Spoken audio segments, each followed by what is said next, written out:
Detail खबर दीजिए, क्या सरकार प्लान कर रही है? फाइनेंशियल बिड की किस शर्त में ढील देने की तैयारी? देखिए, दरअसल ये बता दूं कि विनिवेश विभाग की तरफ से ये औपचारिक जानकारी दे दी गई है अपनी वेबसाइट पर। दो महत्वपूर्ण बातें हैं। पहली बात तो ये है कि विनिवेश विभाग ने ये कहा है कि ट्रांजैक्शन एडवाइजर के लिए जो हमने फाइनेंशियल बिड बनाया था, उस फाइनेंशियल बिड की शर्तों में हम ढील देने जा रहे हैं।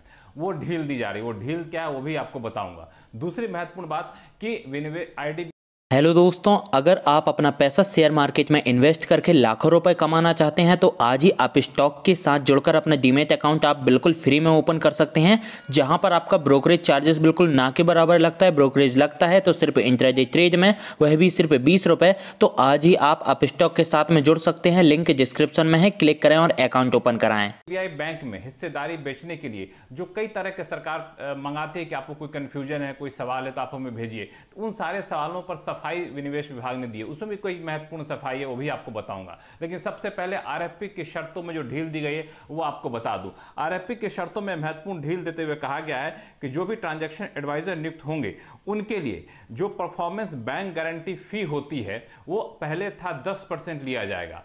अब कहा गया है कि नहीं, 10% नहीं, उसको घटा करके आधा यानी बिल्कुल 5% कर लिया गया है।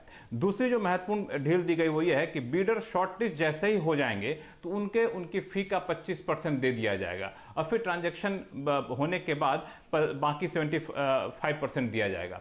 कई बीडर के मन में सवाल होता है कि मान लिया ट्रांजैक्शन नहीं हो पा रहा है तो फिर हमारा पैसे का क्या होगा जो हमने इतना किया है। तो कहा गया कि अगर किसी वजह से ट्रांजैक्शन नहीं होता है तो 10 लाख रुपए आपको ड्रॉप डेड फी मुआवजे के तौर पर दिया जाएगा। ये विनिवेश विभाग ने आरएफपी में ढील देते हुए ये सारे शर्तों को जोड़ा है ताकि ज्यादा से ज्यादा एग्रेसिव ट्रांजैक्शन एडवाइजर यहां पे आए और ताकि यहां पे बेहतर वैल्यूएशन मिल सके हमारे आईडीबीआई बैंक का और उसके विनिवेश की गाड़ी आगे बढ़ सके।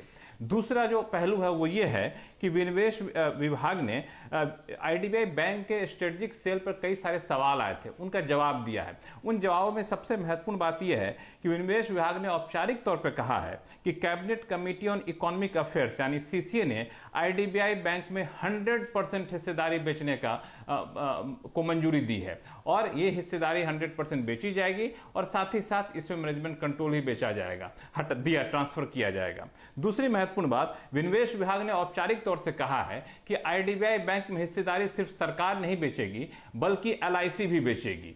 तो इसमें बता दूं कि अभी आईडीबीआई बैंक में सरकार की हिस्सेदारी जो है करीब 45% है, एलआईसी की हिस्सेदारी करीब 49% है। तो ये आईडीबीआई बैंक में हिस्सेदारी बेचने की तरफ मुझे लगता है एक खास डेवलपमेंट है।